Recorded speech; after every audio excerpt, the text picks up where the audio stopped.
So whenever you make one of these YouTube accounts, they always tell you should make a "why are you doing this" account. So I guess this is me saying, why am I doing this? Only my business minded friends, like people who were from business type families, people who grew up with families that had multiple properties that they were renting out, were like, oh no, this is a good idea.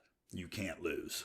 And it was a rule in my house with the kids that we did not talk about my work when I got home. You got to divorce it, yeah, and not think about it. For me, is I know my places. So and then if I feel like okay, like this is not my type of places I want to be, that I don't really associate with that places. Building, you just see a lot of times people's chapter 100 and you're still on chapter 1, and it's really hard not to compare a lot of the time.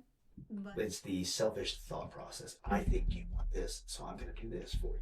I think you want to do this, but I thought it, not what I actually heard or what was stated. It falls I back thought onto this- communication. Exactly. So, I think at some point too, man, you have to realize when as you elevate life, you can't take everybody with you. I know. Not everybody's gonna be like minded.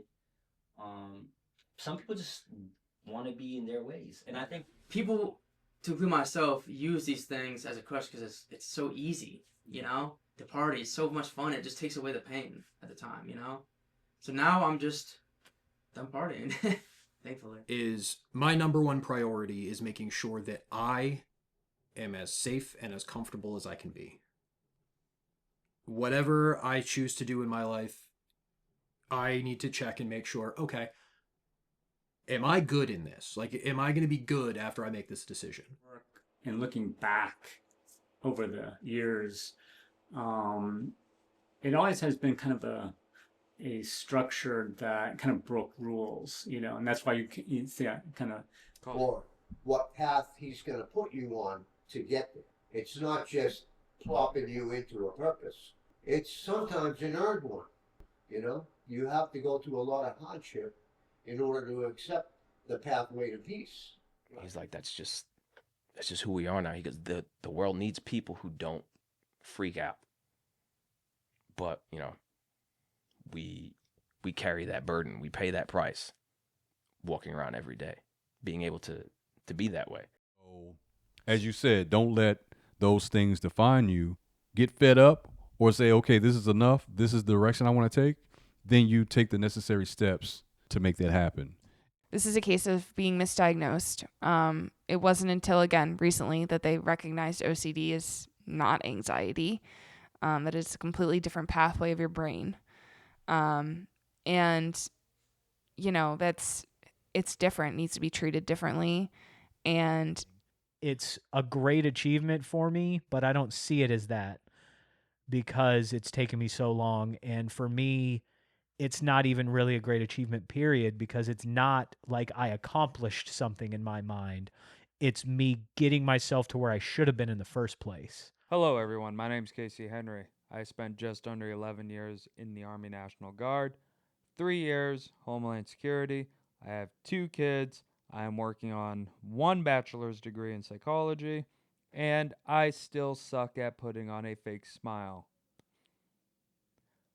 This YouTube journey is going to be long, but at the end of the day, I'm nothing more than a dumb podcaster trying to become educated by others, and I thank you for giving me the opportunity and your time today.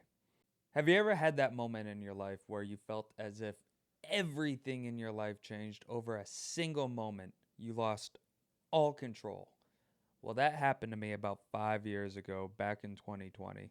And no, it's not because of COVID. That change came from me taking a wrong step, which I mean physically, because I had a rucksack on my back and I destroyed the lateral ligament in my right ankle, which caused me to have surgery. And I thought the surgery was going to go well. We all thought the surgery was going to go well, but it didn't. And that is the reality of my life, where I thought I was going to own my own electrical business. I never thought of getting out of the Army National Guard. And it came down to my surgeon asking me this one question one day: where do you see your future? I'm going to admit to you, that was very huge because I never dreamt, like I said, of getting out of any of that. He wanted me to see the reality of where my life is today. And he told me I needed to stop working so hard with my body, which was the only thing I knew how to do, and I needed to start learning how to work more with my brain, which was a funny concept because on a philosophical level, a psychological level, and a social level, not an English level. I'm sorry, but I will never be good at talking on the lines of speech. I am very knowledgeable when it comes to looking at different perspectives within life. And I think a lot of people don't really recognize that, but I didn't really understand where that stood from. But my therapist saved my life. So I went to school for psychology, and it was one of the best things that I ever did because I wanted to be able to help people on a cognitive scale instead of a physical scale because I can't help people on a physical scale as much. It hurts to walk to the bathroom. That's just the truth. Before going into therapy, and I know a lot of you can relate to this, but the amount of hopelessness and feeling alone I felt was so tremendous. It was a huge burden in my life. I think a lot of people can actually relate to that, but they're scared to admit it. So I'm telling you, you don't have to feel like you're alone. Because I get it. And it sucks a lot. The entire reason of me doing this podcast is to be able to try to be some kind of voice. Because if there's something I've never been good about, it's following social norms. I never have. I've never even recognized how much of a different individual I am. Cards didn't always line up in my favor, but I still never followed a crowd. And I think that's one of the amazing things about podcasting is the fact that it allows me to allow others to get their voice out there. Either on the lines of we get to hear their story, we get to learn different perspectives, we get to become educated, or we can realize we're not alone. Look at the suicidal one I did with Josh. We went deep into alcoholism and suicidal ideation, which a lot of people don't even truly recognize that. Tanya and Preston got into how fitness gave them an identity. Ryan, he sacrificed his life just so he could lose all that weight to join the military. Genevieve went through malpractice, medical abuse when she was just a kid. How many people are going to listen to that if they don't hear it on a platform like this? This is the reason. I want to help people. I generally want to help people. That's the entire reason why I went to school for psychology, but I also don't want to have to charge someone someday $115 an hour just to help them. I would rather do this. I want to help people by this. My entire schooling is paid for. I don't have to do this, but I want to because I want to try to get education out there. I think this is one of the greatest opportunities that I could really have because I could just go to school. I could just get a job, get job security, have that veteran status. I'm just being real. But why not try to make this a thing? Why not try to do something not only do I love to do, because I hate this. I'm talking to a camera. I hate that. But with others, I love talking to them. I love learning how to be able to communicate with them better. I love trying to be able to get their message out better. I hate this. I hate editing. I hate all of it. Someday it will be all hired out. Maybe not all of it, but I am going to hire someone. But this is a calling. It's more than a hobby.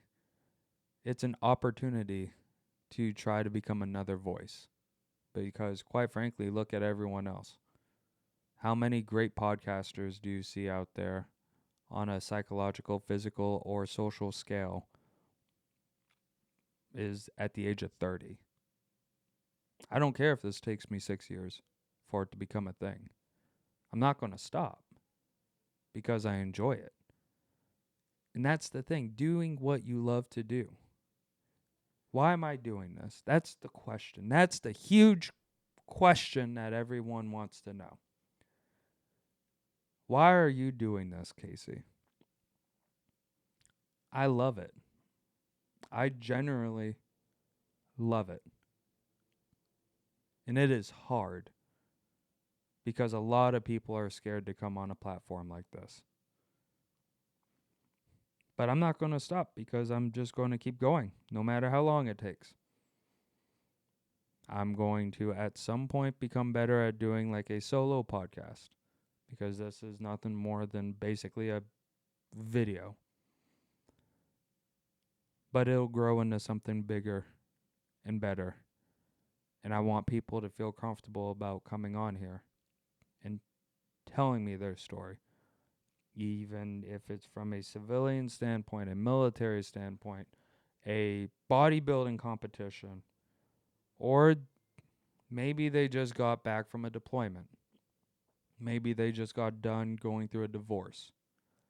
Maybe they're learning about masculinity or how to be more feminine. Or even relationships, why things aren't working out so much anymore. Anything. I am open for conversation because I love it. And I just want to end it with saying thank you for trusting me. If you made it to this point right here in the video, thank you. Because you are the reason why this is going to work out. Have a good day.